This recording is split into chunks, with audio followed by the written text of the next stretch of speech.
Study IQ IAS, अब तैयारी हुई अफोर्डेबल। नमस्कार दोस्तों साउथ अमेरिका की एक बहुत इंपॉर्टेंट कंट्री है पेरू, जिसकी राजधानी आप देख सकते हो यहाँ पर लीमा है। और पेरू का अगर आप ज्योग्राफिकल बाउंड्रीज देखेंगे तो कई सारे देशों के साथ जुड़ता है, क्योंकि यह न्यूज़ में काफ़ी ज़्यादा आ गया है। इसकी वजह से आपके एग्जाम पॉइंट ऑफ व्यू से बहुत इंपॉर्टेंट हो जाता है। तो पेरू के नदर्न साइड में आप देख सकते हो यहाँ पर दो देश हैं, एक है इक्वाडोर और दूसरा है कोलंबिया, जिसके साथ इसकी बाउंड्री जुड़ती है। राइट साइड में ब्राज़ील है, नीचे साउथ में आप देख सकते हो बोलीविया और नीचे हो गया चिली, इनके साथ इसकी बाउंड्री जुड़ती है। और साथ साथ आपको ध्यान रहना चाहिए, मॉनसून का एक बहुत ही इंपॉर्टेंट रोल प्ले होता है यहाँ पर। पैसिफिक ओशन में यहाँ पर एक करंट है, आपको पता होगा, जिसको पेरुवियन करंट कहते हैं। और यहाँ पर इसमें जो भी चेंजेस होते हैं उसका इंपैक्ट जो है भारत के अंदर जो मॉनसून आता है उस पर भी देखने को मिलता है। खैर, आज हम ज्योग्राफी की बात नहीं करेंगे, लेकिन पेरू के अंदर एक बहुत बड़ा पॉलिटिकल क्राइसिस आ गया है। यहां पर आप देख सकते हो, Peru declares nation wide state emergency एमिड protest. तो चलिए इसके बारे में डिटेल से समझेंगे कि एग्जैक्टली हो क्या रहा है, वहां पर क्या क्या चीजें हुई हैं जिसकी वजह से इतनी ज्यादा हिंसा देखने को मिल रही है। कई लोगों की मृत्यु भी बताई जा रही है। काफी कुछ जानने को है, चलिए आगे बढ़ते हैं। लेकिन उसके पहले ध्यान रखिएगा दोस्तों, अगर आप यूपीएससी का पूरा प्रिपरेशन करना चाहते हैं, कहने का मतलब है प्रीलिम्स हो गया, मेंस हो गया, वन स्टॉप सोल्यूशन चाहिए, तो स्टडी IQ का एक ब्रांड न्यू कोर्स लॉन्च हो रहा है 2 जनवरी से। इस बैच के अंदर मैं बता दूं कि 1000+ आवर्स ऑफ लाइव क्लासेस आपको दी जाएंगी। NCERT हो गया, मेंटरशिप हो गया, handwritten notes, answer writing practice, बहुत सारी चीजें आपको मिलने वाली हैं। इसके तहत हमने इसको बहुत ही ज्यादा अफोर्डेबल बनाया है। सिर्फ 19,000 में आप इस कोर्स को ले पाएंगे। आपको हमारे वेबसाइट ऐप पर जाना है, कमेंट सेक्शन में इसका लिंक मिल जाएगा और वहां पर कोड करना है यूज अंकित लाइव, ताकि आप सबसे कम दाम पर इस पूरे कोर्स को ले सकें। इसके अलावा ऑप्शनल के बैचेस हो गए या फिर NCERT बहुत कम दाम पर, इसको भी आप ले सकते हैं। इसके अलावा और अगर आपको MCQs वगैरह अटेम्प्ट करना है तो मेरे इंस्टा पेज पर जाइए, वहां पर स्टोरीज में जितने भी MCQs हैं उसको आप अटेम्प्ट कर पाएंगे। चलिए शुरुआत करते हैं और सबसे पहले देखते हैं एग्जैक्टली हो क्या रहा है। देखिए, गवर्नमेंट ऑफ पेरू ने वेडनेसडे को 30 दिन का nation wide state of emergency declare कर दिया है। क्यों? क्योंकि वहां पर बहुत ज्यादा प्रोटेस्ट देखने को मिल रहा है। सड़कों पर लोग एयरपोर्ट्स के अंदर चले जा रहे हैं और बहुत ज्यादा तोड़फोड़ हो रहा था। इसको देखते हुए वहां पर इमरजेंसी लगा दिया गया। और ये कब लगाया गया है? जब 7 दिसंबर को। देखिए, बहुत इंपॉर्टेंट डेट है, इसके बारे में आपको डिटेल से बताऊंगा और आगे वीडियो में। यहां पर क्या था कि 7 दिसंबर को पेरू के जो प्रेसिडेंट थे पेड्रो कैस्टिलो, उनको ऑफिस से रिमूव कर दिया गया, इंपीच कर दिया गया। और उसके बाद से लगातार वहां पर बड़ी हिंसा देखने को मिल रही है। और इसी को लेकर जो डिफेंस मिनिस्टर हैं इस समय पेरू के, उन्होंने अनाउंस कर दिया कि हम यहां पर जो इमरजेंसी है उसको लगा रहे हैं। और ये आप देख सकते हो, ये प्रेसिडेंट थे, ध्यान रखिएगा, ये जो आप फोटो देख रहे हो ये प्रेसिडेंट थे जिनका नाम है पेड्रो कैस्टिलो। इनको यहां पर इंपीच कर दिया गया, हटा दिया गया और उसके बाद से लगातार हिंसा हो रही है। और ऑब्वियस सी बात है, जैसे हमारे देश में आपने देखा होगा, जब भी इमरजेंसी वगैरह कुछ चीजें लगती हैं तो इसमें बहुत सारे जो सिटीजन्स के राइट्स हैं उसको यहां पर छीन लिया जाता है। चाहे राइट टू असेंबल हो गया या फिर फ्रीडम ऑफ मूवमेंट हो गया, और रात में भी कर्फ्यू लगाया जा सकता है। तो ये सब कुछ पेरू के अंदर हो रहा है। क्वेश्चन ये है कि पेरू में ये पॉलिटिकल क्राइसिस चल क्या रहा है? अगर आप पिछले कुछ वर्षों में देखोगे तो पेरू में आपको बहुत सारे प्रेसिडेंट देखने को मिलेंगे। इनफैक्ट 2020 में, यहां पर एक इंटरेस्टिंग चीज मैं आपको दिखाता हूं,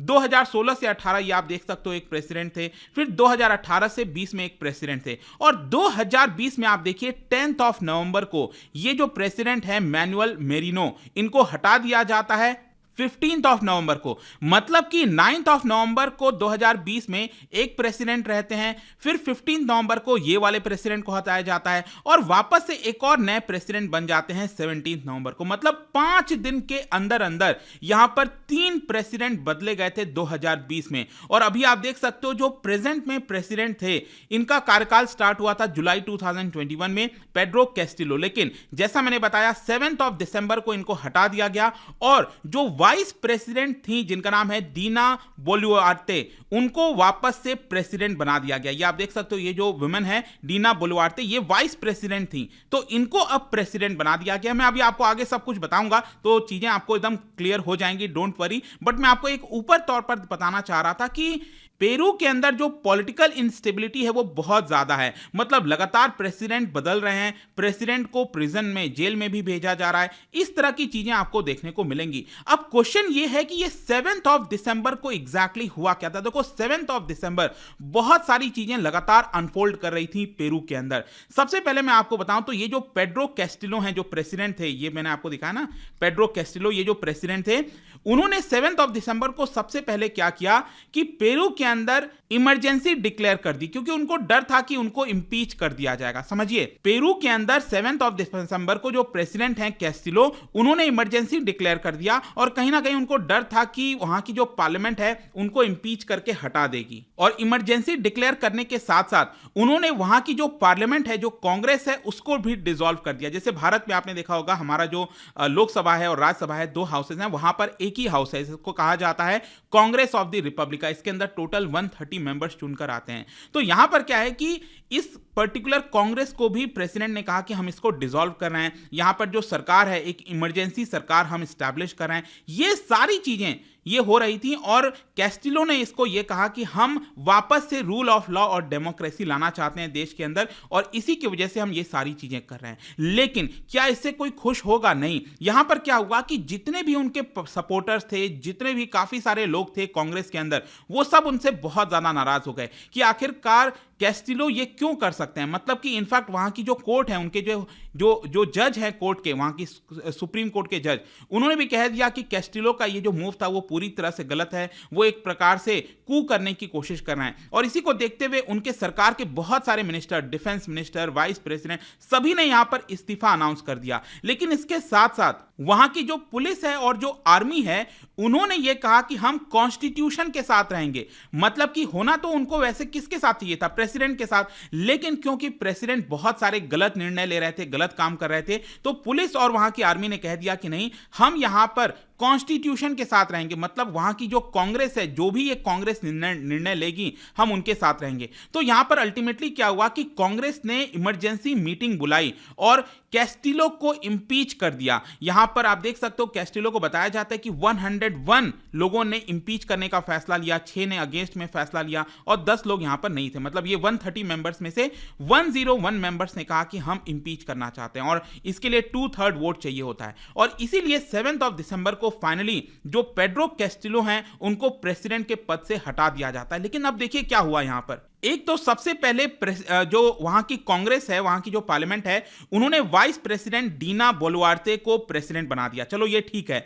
लेकिन ये जो प्रेसिडेंट है कैस्टिलो, वो क्या कर रहे थे, वहां की जो राजधानी है, पेरू की राजधानी क्या है, लीमा, और आपको पता है जो कैपिटल होता है वहां पर बहुत सारे एम्बेसीज वगैरह होते हैं। तो कैस्टिलो क्या कर रहे थे, अपने फैमिलीज के साथ, अपने फैमिली के साथ, जो है परिवार के साथ, मैक्सिको की एम्बेसी में जा रहे थे ताकि उनको असाइलम मिल सके, क्योंकि कहीं ना कहीं उनको डर था कि अब पुलिस उनको अरेस्ट करेगी और बहुत सारी चीजें हो जाएंगी। तो जब वो मैक्सिको की एम्बेसी में जा रहे थे, तो बीच रास्ते में ही वहां पर पुलिस के बॉडीगार्ड्स आए और उनके कार को रोक दिया और उनको अरेस्ट कर लिया। ये आप पिक्चर्स देख सकते हो कि यहां पर उनको पहले ही अरेस्ट कर लिया जाता है। यही पर्सन है कैस्टिलो जिनकी मैं बात कर रहा हूं, और अब उनको यहां पर डिटेंशन में रख दिया गया है। उनके ऊपर जो कार्रवाई वगैरह है, जितनी भी चीजें हैं, वो होने वाली हैं। तो आई होप कि यहां तक चीजें आपको समझ में आई होंगी। अब क्वेश्चन ये है कि आखिरकार उनके ऊपर इंपीचमेंट क्यों चल रहा था। देखो, एक तो 7 दिसंबर को तो इंपीचमेंट हो गया, लेकिन उसके पहले भी आप देखोगे ना, वहां की जो कांग्रेस है, जो पार्लियामेंट है, उन्होंने 2 बार इंपीचमेंट का फैसला लिया था कि हम इंपीचमेंट करना चाहते हैं, जो कि सक्सेसफुल नहीं हुआ था।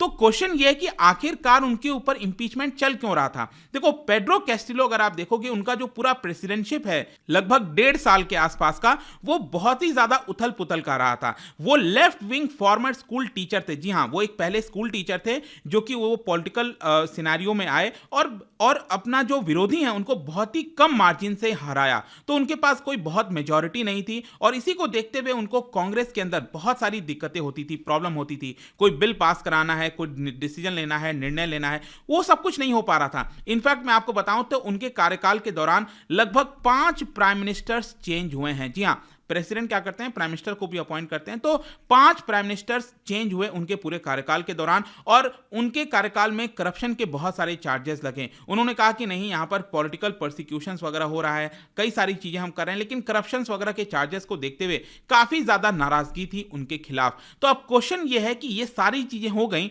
तो इमरजेंसी लगाने की कल क्या जरूरत पड़ी, कल ऐसा क्या हुआ जिसकी वजह से इमरजेंसी डिक्लेयर किया गया है पेरू के अंदर। तो बेसिकली बताया यह जा रहा है कि जब से उनको अरेस्ट किया गया है पेड्रो कैस्टिलो को, तो उनके जो सपोर्टर्स हैं वो सड़क पर आ चुके हैं। वो यहां पर ब्लॉक कर रहे हैं चीजों को, एयरपोर्ट्स को इन्वेड कर रहे हैं, बिल्डिंग्स के ऊपर आग लगा दे रहे हैं, बहुत सारी हिंसा देखने को मिल रही है। तो पुलिस की कार्रवाई में कई सारे लोगों की मृत्यु हुई। अभी एग्जैक्टली बताया नहीं जा रहा है कितना नंबर है, कहीं का कहना है कि 7 लोगों की मृत्यु हो गई, 9 लोगों की मृत्यु हो गई, 10 लोगों की मृत्यु हो गई, और ज्यादातर टीनेजर्स भी बताए जा रहे हैं उसके अंदर। तो इसी की वजह से यहां पर जो प्रोटेस्टर्स हैं उनका यह डिमांड है कि एक तो कैस्टिलो को जो अरेस्ट किया गया उनको फ्री किया जाए, और जो बोलुआर्ते को नया प्रेसिडेंट बनाया गया है पेरू का, उनसे रेजिग्नेशन लिया जाए और एक नया चुनाव तुरंत बेसिस पर कराया जाए, और नया चुनाव कराकर एक नया कांग्रेस सिलेक्ट किया जाए, नए प्रेसिडेंट होंगे। तो ये प्रोटेस्टर्स की डिमांड है, और इसी को ध्यान में रखते हुए यहां पर पेरू ने जो है इमरजेंसी लगा दी है। तो आई होप कि आपको एकदम चीजें क्रिस्टल क्लियर समझ में आ गई होंगी कि एग्जैक्टली पेरू के अंदर हो क्या रहा है। काफी कुछ आपको जानने को मिला होगा। और जाने से पहले एक इंटरेस्टिंग क्वेश्चन, क्या बता सकते हो, क्योंकि हम साउथ अमेरिका की बात कर रहे हैं,